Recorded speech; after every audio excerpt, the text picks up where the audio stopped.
Hello दोस्तों, कैसे हैं आप? आई होप कि आप सब बहुत अच्छे होंगे। तो चलिए कहानी को शुरू करते हैं। ये कहानी उत्तर प्रदेश के मथुरा ज़िला आगरा की है, जो 2020 में शुरू हुआ था। मोहित और रेशमी दोनों ही मथुरा ज़िला के हैं।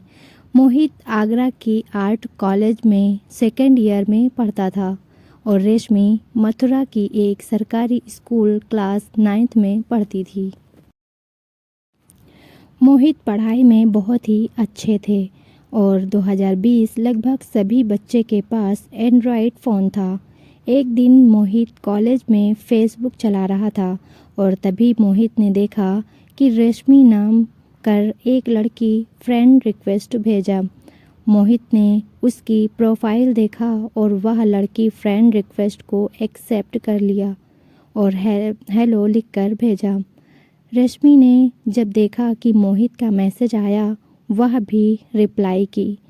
धीरे धीरे वो दोनों एक दूसरे से फेसबुक पर चैटिंग करने लगे और उन दोनों की दोस्ती कुछ ही महीनों में प्यार में बदल गई। रेशमी दूसरी लड़की की तरह बिल्कुल नहीं थी, वह बहुत ही अलग किस्म की थी। रेशमी कोई भी अनजान आदमी से कोई भी मतलब नहीं रखती थी। बस वह सिर्फ अपने परिवार और मोहित के साथ ही बातें किया करती थी और उसका कोई करीबी दोस्त भी नहीं था जिसे वह बातें कर सके। उसकी स्कूल में कुछ सहेली थीं, मगर उसे पढ़ाई और काम के सिवा और कोई फालतू बात नहीं करती थी। वह अपने मम्मी पापा से बहुत ही प्यार करती थी, लेकिन उसके पापा से वह बहुत ही डरती थी। वह ज़्यादातर अपने कमरे में अकेले ही रहती थी और वह ऐसी ही रहना पसंद करती थी। और मोहित भी ऐसी ही लड़की की तलाश में था जो उसे रेशमी के रूप में मिल गई थी। उन दोनों का प्यार को 6 महीना बीत चुका था। मोहित और रेशमी एक दूसरे से बहुत ही प्यार करने लगे थे। वह दोनों एक दूसरे से बिना बातें किए रह नहीं सकते थे। रेशमी की कोई भी गलती मोहित को बर्दाश्त नहीं होता था और इसको लेकर उन दोनों में काफ़ी बार झगड़ा भी हो गया। मोहित रेशमी की हर गलती पर बहुत डांटते थे और वह चुप होकर रोने लगती थी। मोहित रेशमी को इतना प्यार करता था कि उसकी आंखों में आंसू देखकर उसे भी रोना आ जाता था और मोहित उसे चुप करने के लिए प्यार भरी मीठी मीठी बातों से मना लेता था। मोहित रेशमी से हमेशा कहता था कि अगर मेरी वजह से तुमको कोई भी दुख पहुंचा तो तुम मुझे माफ़ कर देना। मैं तुम्हारे प्यार में पागल हो चुका हूँ। ना मैं तुमको रोते हुए देख सकता हूँ, ना तुम्हारे कोई भी गलती को।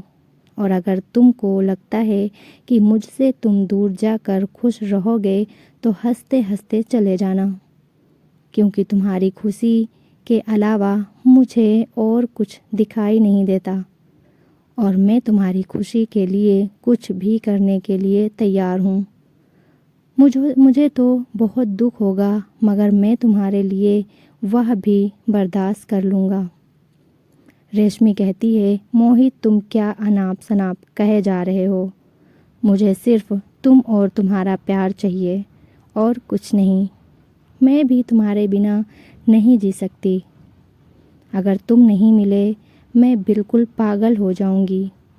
और दूर जाने की बातें कर रहे हो, भूल कर भी दोबारा मत कहना। रेशमी की बात सुनकर मोहित की प्यार भी बढ़ गया और उसे भरोसे करने लगा।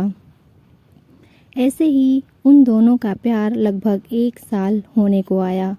इस 1 साल के अंदर मोहित मथुरा में आकर रेशमी के साथ 2-3 बार मथुरा और वृंदावन घूमे थे। रेशमी का 10th का एग्ज़ाम आने वाले थे और मोहित का भी कॉलेज का फाइनल एग्ज़ाम आने वाले थे। तो मोहित ने रेशमी को कहा, अब दोनों का ही एग्ज़ाम आने वाला है, इसीलिए पढ़ाई पर ध्यान दो अब हम दोनों फ़ोन पर कम बात करेंगे। रेशमी भी मान गई और कुछ ही दिनों में दोनों एग्ज़ाम अच्छी तरह से हो गया। कहते हैं ना, वक्त और उम्र बदलती रहती है। रेशमी के साथ भी ठीक कुछ ऐसा ही हुआ, क्योंकि रेशमी अब बदल चुकी थी। आज तक जो काम वह नहीं करती थी, वह काम अब करने लगी थी। अनजान लोगों से फ़ोन में बातें करना, सहेली और दोस्तों के साथ घूमने जाना, झूठ बोलना, बातें छुपाना, ये सब रेशमी के लिए अब आम बात हो गई थी। मोहित हमेशा रेशमी को कहता था, कोई भी कठिन परिस्थिति आए तब भी झूठ मत बोलना, क्योंकि झूठ हमें बिल्कुल बर्दाश्त नहीं होता। झूठ बोलने पर ऐसा लगता है कि वह मुझे धोखा दे रही है। उस वक्त रेशमी भी कहती है कि हम अपने जीवन में तुम्हें कभी भी धोखा या झूठ नहीं बोलेंगे, लेकिन अब उसका उल्टा हो गया, क्योंकि अब रेशमी मोहित को हमेशा झूठ बोलने लगी थी। मगर अब रेशमी को मोहित का कोई परवाह ही नहीं थी कि वह क्या समझे या ना समझे। रेशमी अब मोहित की सोच समझ के बाहर जा चुकी थी।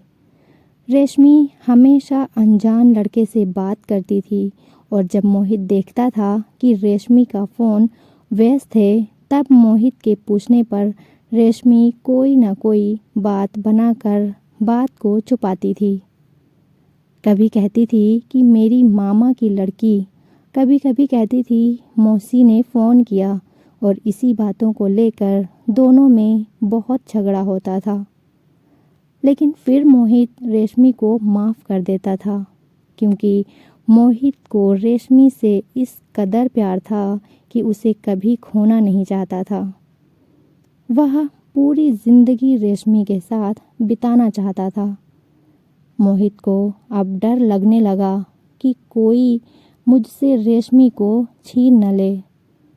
मोहित ने रेशमी को लेकर बहुत सारे सपने सजाए थे, लेकिन रेशमी की दिल में तो कुछ और ही चल रहा था, जो मोहित इसके बारे में बिल्कुल अनजान था। रेशमी का फ़ोन अब काफ़ी देर तक बिज़ी रहता था। मोहित को समझ नहीं आ रहा था कि वह करे तो क्या करे, क्योंकि अब रेशमी दूसरे लड़के से प्यार करने लगी थी। मोहित को पता ही नहीं चला कि उसके पीठ पीछे उसके साथ इतना बड़ा धोखा हो रहा है।